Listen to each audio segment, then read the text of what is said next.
Moral tone.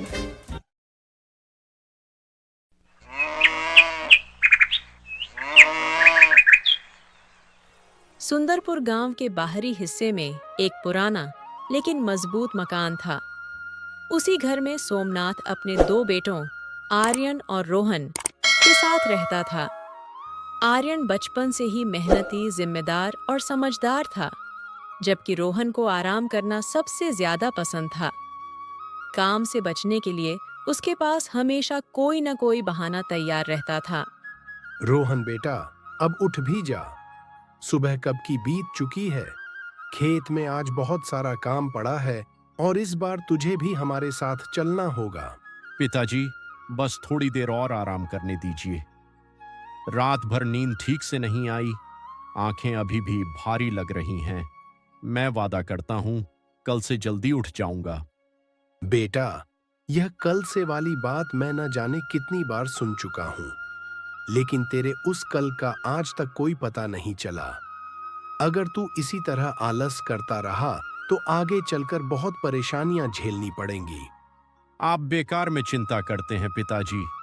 जिंदगी कोई पहाड़ नहीं है जिसे हर समय ढोना पड़े। थोड़ा आराम कर लेने से कौन सा आसमान टूट पड़ता है। काम तो बाद में भी किया जा सकता है। तभी आर्यन गुस्से में अंदर आया। रोहन बिस्तर से उठ खड़ा हुआ। तुझे लगता है कि खेती बाड़ी और घर की जिम्मेदारियां खेल हैं? एक दिन हमारे साथ खेत में काम करके देख, तब पता चलेगा कि रोटी कमाने के लिए कितनी मेहनत करनी पड़ती है।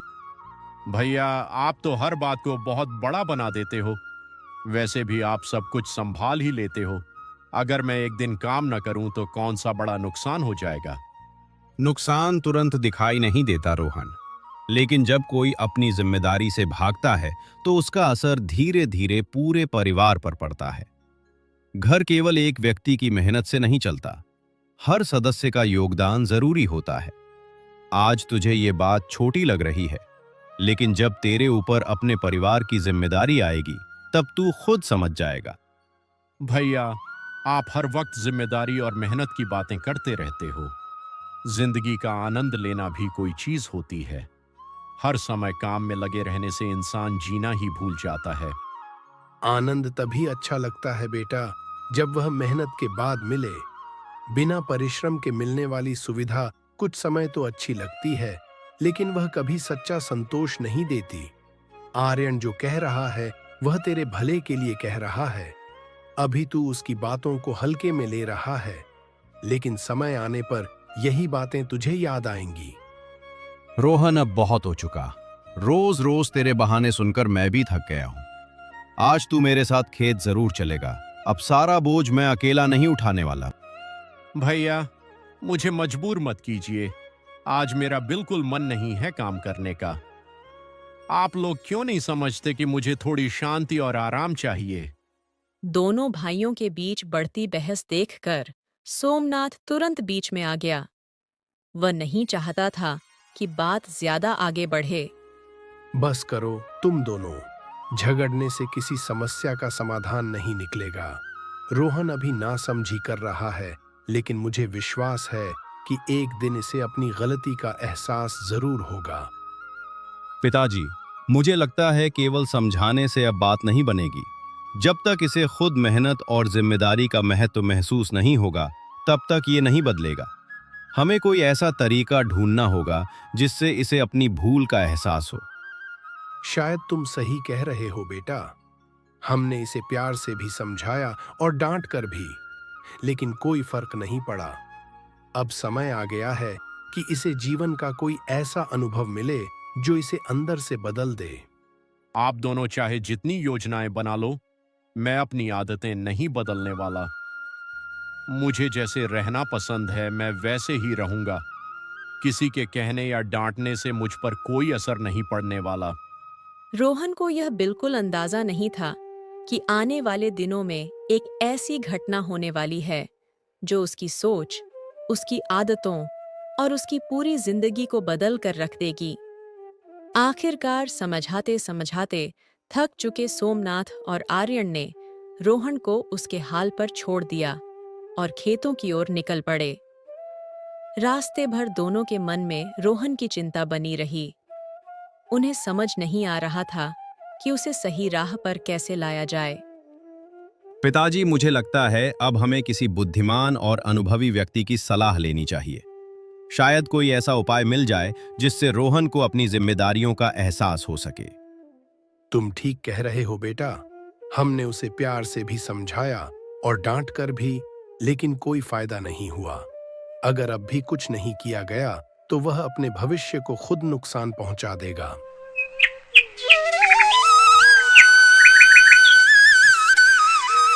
अगले ही दिन गांव के कुछ लोगों से जानकारी लेकर सोमनाथ और आर्यन एक प्रसिद्ध महात्मा की खोज में जंगल की ओर निकल पड़े।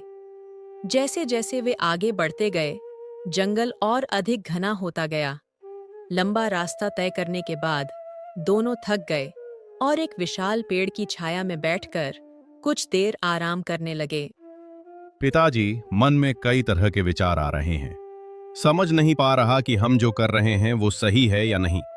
किसी अनजान व्यक्ति से अपने परिवार की समस्या साझा करना मेरे लिए आसान नहीं है।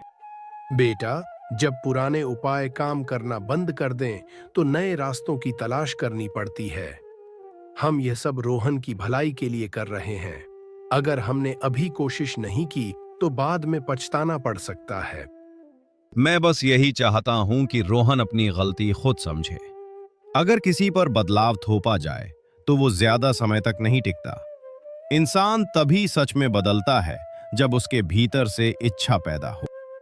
यही कारण है कि हम उस महात्मा से मिलने जा रहे हैं। मैंने लोगों से सुना है कि वे किसी पर अपनी बात नहीं थोपते। वे ऐसा मार्ग दिखाते हैं जिससे व्यक्ति खुद सही और गलत का फर्क समझने लगता है। थोड़ी देर विश्राम करने के बाद दोनों फिर से अपनी यात्रा पर निकल पड़े। जंगल का रास्ता शांत था और चारों ओर पक्षियों की हल्की आवाजें सुनाई दे रही थीं। काफी दूर चलने के बाद अचानक उन्हें एक छोटी सी कुटिया दिखाई दी जो पेड़ों के बीच बनी हुई थी। पिताजी, शायद हमारी तलाश यहीं खत्म होती है। देखिए, सामने वही कुटिया दिखाई दे रही है जिसके बारे में गांव वाले बात कर रहे थे। यहाँ का वातावरण कितना शांत है, मानो सारी चिंताएं अपने आप दूर हो रही हों। सच कह रहे हो बेटा। इस स्थान पर आते ही मन को एक अलग ही शांति महसूस हो रही है। मुझे विश्वास है कि हमारी यात्रा व्यर्थ नहीं जाएगी। शायद यहीं हमें रोहन की समस्या का समाधान मिल जाए। उम्मीद और उत्सुकता से भरे सोमनाथ और आर्यन धीरे धीरे उस कुटिया की ओर बढ़ने लगे। उन्हें उम्मीद थी कि अब उनकी मुलाकात ऐसे व्यक्ति से होने वाली है जो रोहन के जीवन को नई दिशा देने में मदद कर सके। प्रणाम महात्मा जी।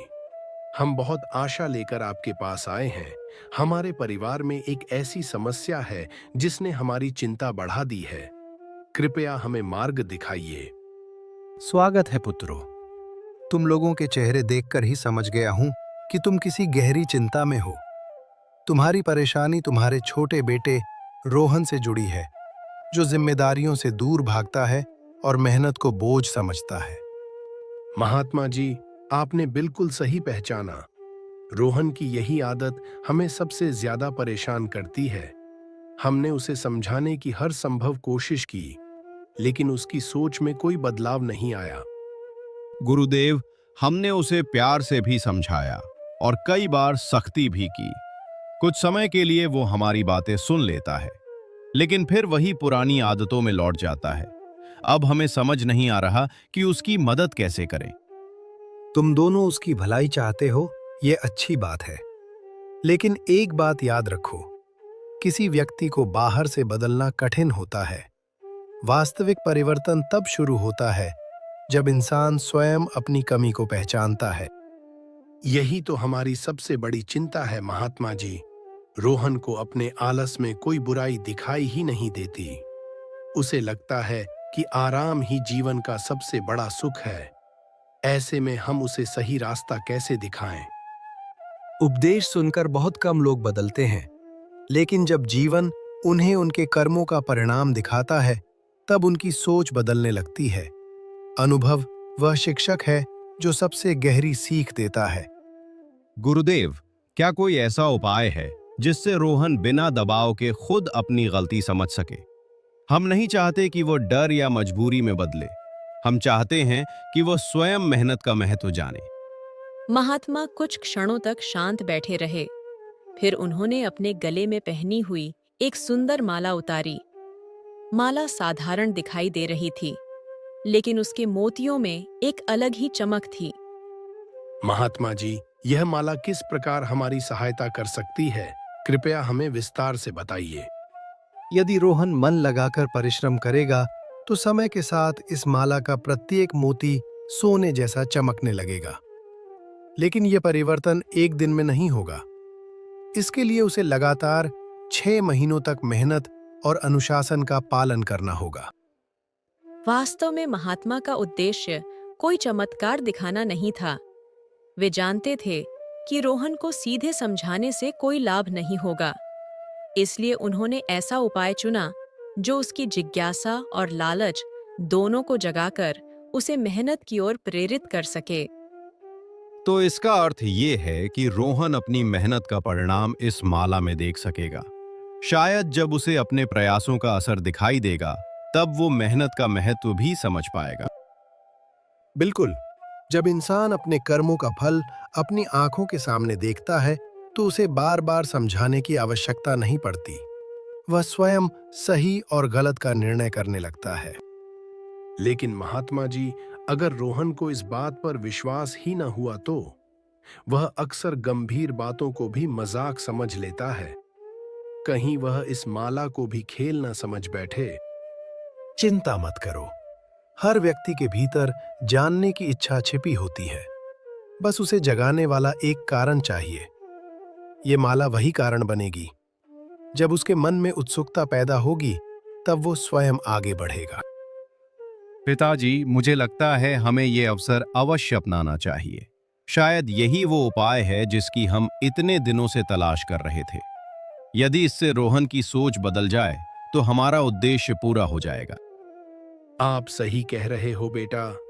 महात्मा जी, हम इस उपाय को पूरी श्रद्धा और विश्वास के साथ अपनाएंगे। कृपया हमें अपना आशीर्वाद दीजिए ताकि हमारा परिवार फिर से सुख और संतुलन पा सके। मेरा आशीर्वाद हमेशा तुम्हारे साथ है। लेकिन याद रखो, ये माला केवल एक माध्यम है।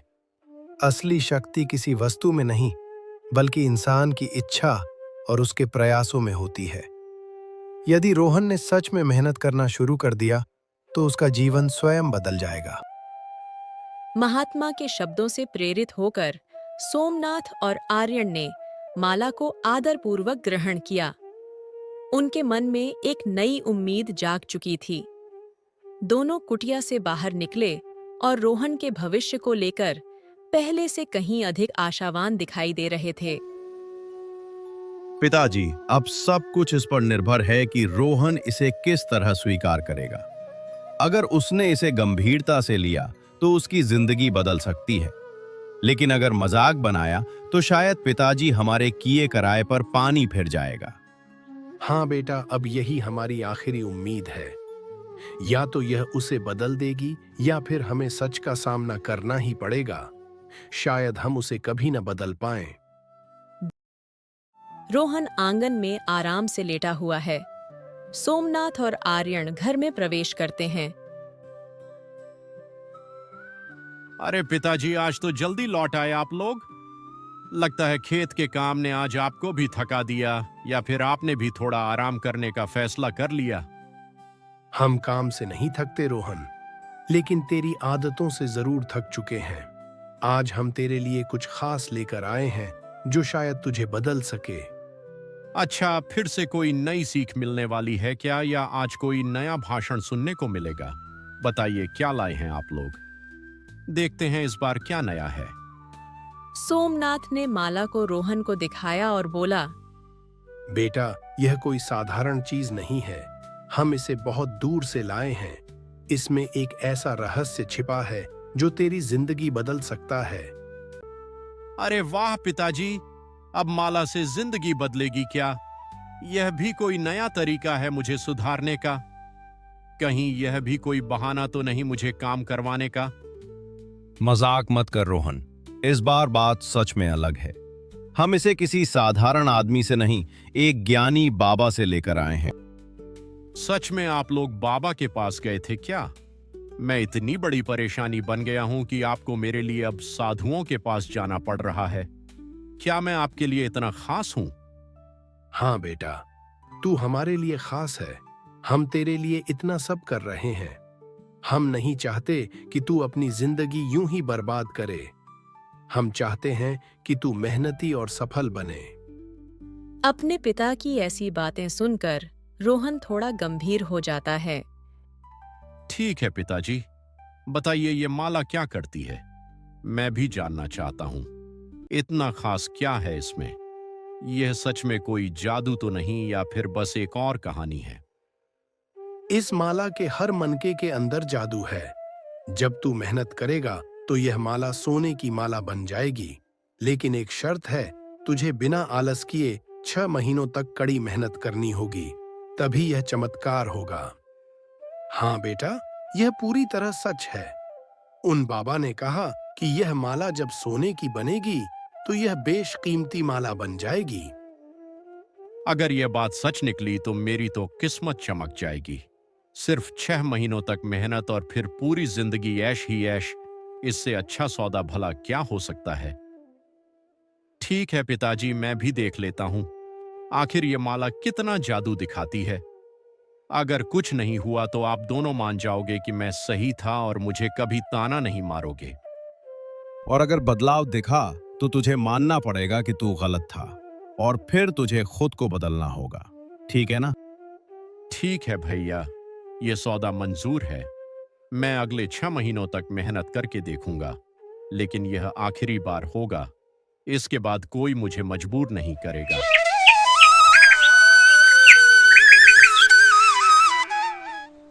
अगले ही दिन से रोहन ने खेतों में जी जान लगाकर काम करना शुरू कर दिया। पहले वह थोड़ी देर काम करते ही थक जाता था, लेकिन अब उसने खुद को बदलने का निश्चय कर लिया था। शाम को जब वह घर लौटा तो उसके चेहरे पर थकान साफ दिखाई दे रही थी। आज तो शरीर का एक एक हिस्सा दर्द कर रहा है। इतना कठिन काम मैंने पहले कभी नहीं किया। लेकिन अब मैं जानना चाहता हूं कि इस माला का रहस्य आखिर क्या है। बेटा, हर बड़ी सफलता की शुरुआत कठिन मेहनत से होती है। बस इसी तरह लगे रहो, मंजिल खुद रास्ता दिखाएगी। पहली बार मुझे महसूस हो रहा है कि मेहनत करने के बाद जो संतोष मिलता है वह किसी और चीज में नहीं है।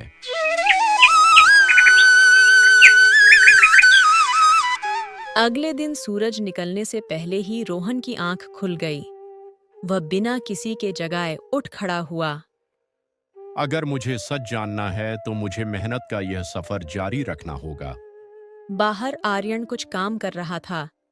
रोहन को इतनी सुबह तैयार देखकर वह आश्चर्यचकित रह गया। अरे वाह, आज तो तुम मुर्गे से भी पहले जाग गया। अब आलस को अपने ऊपर हावी नहीं होने दूंगा। आज पूरा दिन मन लगाकर काम करूंगा। यही जज्बा बनाए रख, यही तेरी असली ताकत बनेगा। दोनों भाई खेतों की ओर निकल पड़े।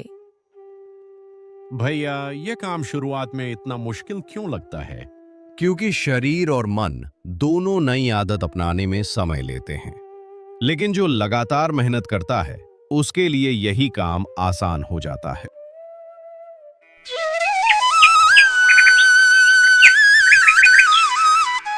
दिन बीतते गए और रोहन की मेहनत बढ़ती गई। एक दिन बहुत ज्यादा काम करने के कारण वह बुरी तरह थक गया। आज तो बिल्कुल हिम्मत नहीं बची। मन कर रहा है सब छोड़कर आराम करूं। तभी उसे माला की बात और अपने पिता के शब्द याद आए। नहीं, अब मैं हार नहीं मानूंगा। अगर यहां तक पहुंचा हूं तो आगे भी बढ़ूंगा। उसने फिर से काम शुरू किया। धीरे धीरे उसका आत्मविश्वास बढ़ने लगा। लगभग 1 महीने बाद उसमें स्पष्ट बदलाव दिखाई देने लगा। भैया, अब काम पहले जितना कठिन नहीं लगता। यही तो मेहनत का कमाल है। जो काम पहले बोझ लगता था वही धीरे धीरे आदत बन जाता है। समय आगे बढ़ता गया। 3 महीने बाद पूरे गांव में रोहन की चर्चा होने लगी। अरे रोहन, तू तो पहले काम का नाम सुनकर भाग जाता था। ये बदलाव कैसे आया? बदलाव किसी जादू से नहीं आया। मैंने खुद को बदलने का फैसला किया और मेहनत करना शुरू कर दिया। उस शाम तीनों परिवार के सदस्य साथ बैठे थे। बेटा, आज तुझे देखकर मन को बहुत सुकून मिलता है। मुझे तुझ पर गर्व है। पिताजी, पहले मैं सिर्फ माला के बारे में सोचता था, लेकिन अब समझ आया कि असली बदलाव मेरे विचारों में आया है। और यही सबसे बड़ी सफलता होती है। इसी तरह लगातार मेहनत करते हुए पूरे 6 महीने बीत गए। देखते देखते 6 महीने निकल गए। शुरुआत में जो काम मुश्किल लगता था, अब वही मेरी दिनचर्या बन चुका है। रोहन, आज तेरे चेहरे पर जो आत्मविश्वास है वो पहले कभी नहीं देखा। भैया, अब मेहनत मुझे डराती नहीं बल्कि आगे बढ़ने की प्रेरणा देती है। लेकिन अब मैं माला का रहस्य जानना चाहता हूँ। बेटा, आज वह दिन आ गया है जिसका इंतजार हम सभी कर रहे थे। पिताजी, अगर आपने और भैया ने मेरा साथ न दिया होता तो मैं कभी नहीं बदल पाता। अब समय है यह देखने का कि इन 6 महीनों की मेहनत ने क्या परिणाम दिया है। सच कहूं तो मन में उत्साह भी है और थोड़ी घबराहट भी। चिंता मत कर, सच्ची मेहनत कभी व्यर्थ नहीं जाती। रोहन अपने कमरे में गया और माला लेकर वापस लौटा। यह कैसे हो सकता है?